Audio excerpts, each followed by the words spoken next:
If you want to make your clips go from looking like this to this, then you're going to want to watch this video.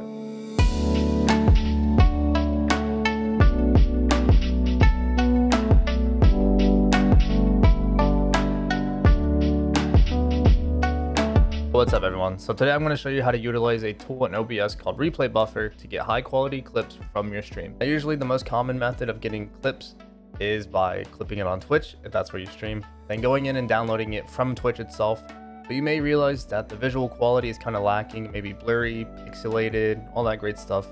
But with this method, you won't have to worry about any of that. So for this method to work, you'll need two things. The first, you need to be streaming through OBS. The second, you need to have at least 16 gigabytes of RAM, preferably 32 or more, but it should work with 16 if that's all you have. So go ahead and open up OBS, and what we're going to be using is this button called Replay Buffer. Now, it's not enabled by default, so this is how you get that button. Go to File, Settings, Output, and change output mode from Simple to Advanced. Now that you have that, go to Recording, and these settings right here are what's going to control the settings for your manual recordings through OBS and the quality control for your replay buffer. So for type, click Standard, Recording Path. You can create your own folder on whatever hard drive that you want. I made a folder called OBS Recordings. Recording format, choose MKV. And for encoder, if you have an NVIDIA GPU, I would highly suggest using the NVIDIA NVENC New. And for rescale output, you have two options. What I do personally is when I'm recording YouTube videos like I am right now, I have rescale output checked. So that way I can rescale it to 1080p. But when I'm streaming and I plan on using clips for TikTok, I usually just leave rescale off because I stream at 1664 by 936. There's really not that big of a difference in visual quality when viewing it on TikTok. For rate control, use CBR. I use a bitrate of 10,000. Keyframe interval 2, preset max quality. Now you can use quality if you realize that your GPU can't handle max quality. There's really not too much of a visual difference, but if you can use max quality, use that. Profile high, look ahead unchecked, psycho visual tuning checked, GPU 0, and max B-frames 2. And make sure to click apply. So now that we have all of our recording settings set up properly, go over to Replay Buffer and make sure to enable Replay Buffer.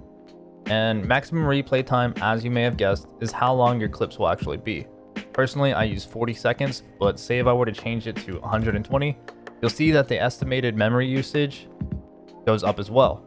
And this is how much RAM it'll be using. So that's why I suggest having at least 16 gigabytes of RAM just to be safe. And then hit apply. So now that we have our replay buffer set up properly, you still might not see the replay buffer button here. Just go ahead and restart OBS and it should pop up. So what we want to do next is create a hotkey for it. So that way you don't have to tab over into OBS every time you want to save a replay while you're live. So go to File, Settings, Hotkeys, scroll down until you find the section Replay Buffer, Save, Replay. Now I use Shift plus F12 just so I don't accidentally clip anything while playing a game. You can set this to whatever you want though. Hit apply, then OK.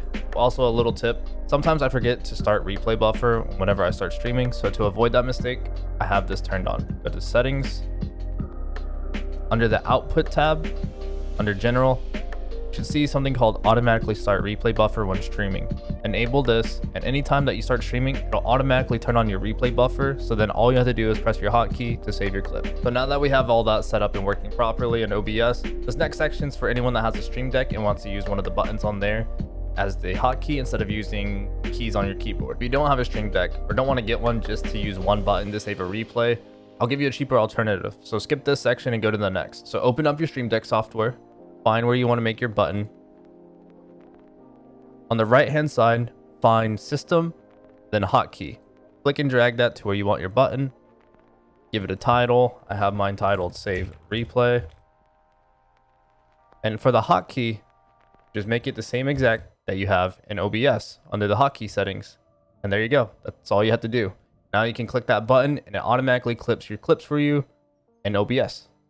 For those of you that don't have a Streamdeck or don't want to get one, what I used to use before I got a Streamdeck was a cheap USB foot pedal that I found on Amazon. And basically what you can do is they have a software as well that you can create a hotkey through, just like this. And essentially works the same way as a Streamdeck button, but just as a $16 USB foot pedal instead. So when I push down on it, it acts as the hotkey in OBS. If this is something you're interested in, I'll be sure to leave a link in the description for the one that I use. But yeah, that's all there is to it. It's pretty simple. Hopefully you found this video useful, whether you're going to use the clips for TikTok, YouTube, or just your own personal collection. Now you'll have high quality clips. I do stream every Monday, Wednesday, Friday, Saturday at 5 p.m. Central at twitch.tv/J_Rose. If you have any questions, just make sure to leave them in the comments. I'll do my best to answer them. And make sure to leave a like and subscribe. I'll see you guys later.